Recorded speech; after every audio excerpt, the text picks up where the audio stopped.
In the echoing silence of my old Victorian house, I sat alone by the fireplace, replaying the moments that led to this fracture in my family.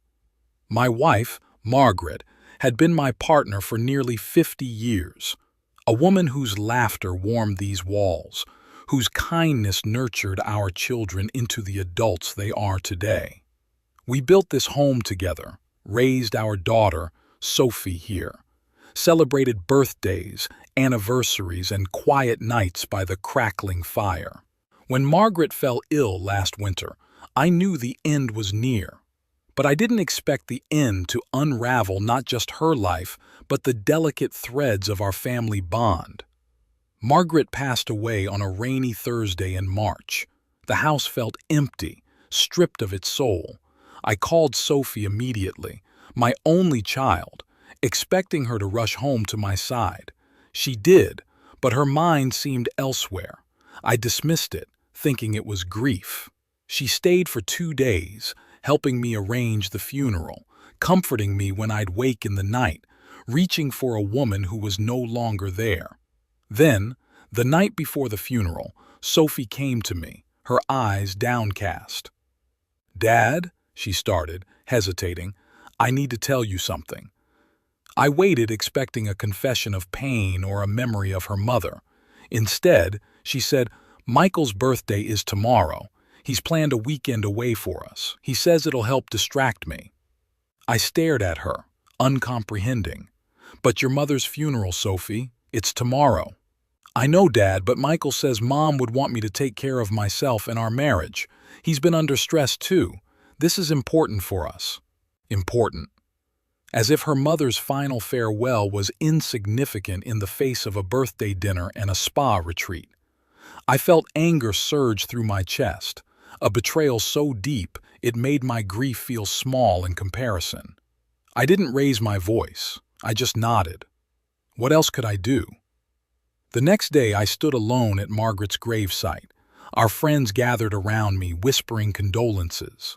Some asked where Sophie was. I told them she was with her husband, celebrating his birthday. The looks on their faces mirrored the disbelief in my heart. I felt a loneliness that no one could touch. In the weeks after Sophie called me, I let the calls go to voicemail. I wasn't ready to hear her excuses, her rationalizations. I busied myself with Margaret's things, packing up her clothes, donating her charity boxes, sitting on the edge of our bed and inhaling the faint scent of her perfume left on her pillow. I found our will one afternoon in the locked drawer of my desk. Margaret and I had agreed that everything would go to Sophie. Our savings, the house, the lake cottage we loved so much. It was all for her, for our grandchildren we had hoped she would have. But now, sitting with the will in my hands, I felt Margaret's voice in my... It wasn't just about a single day, it was about priorities.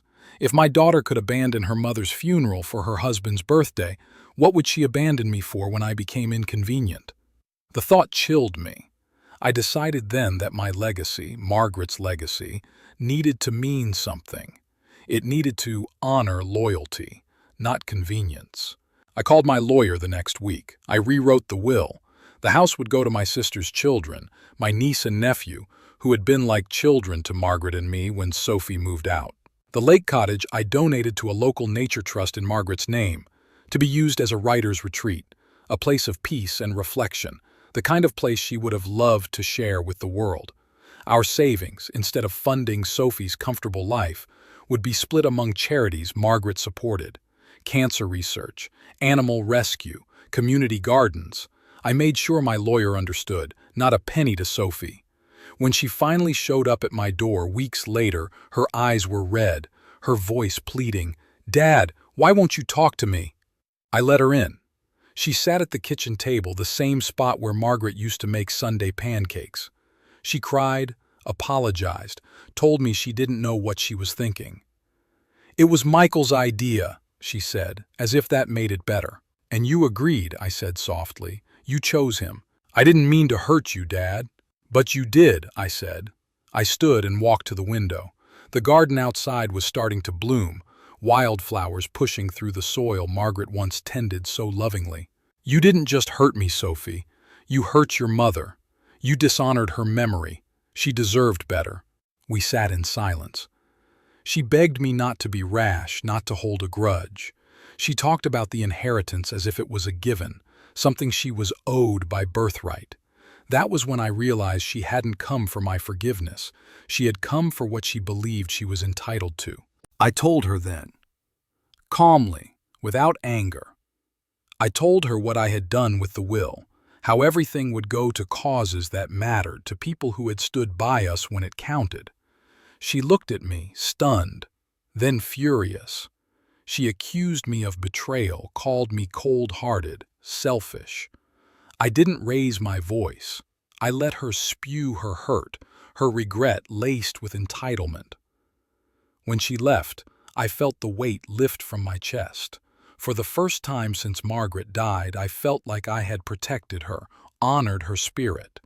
I knew some would say I was cruel, that forgiveness is the balm for family wounds. But loyalty, love, and respect are not unconditional when they're trampled on so carelessly. Now, each morning, I walk through the garden, watering the flowers Margaret loved.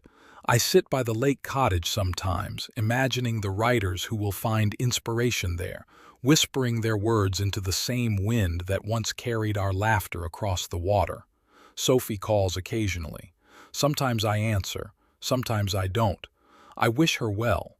But my final act of love for my wife was to ensure that what we built together would not be claimed by someone who forgot, even for one selfish weekend, what family truly means. And so, I sit here, by the fireplace Margaret and I once shared, warmed by the knowledge that her memory will live on, not through inheritance, but through actions, through the quiet, enduring legacy of a love that deserved to be honored until the very last breath and beyond.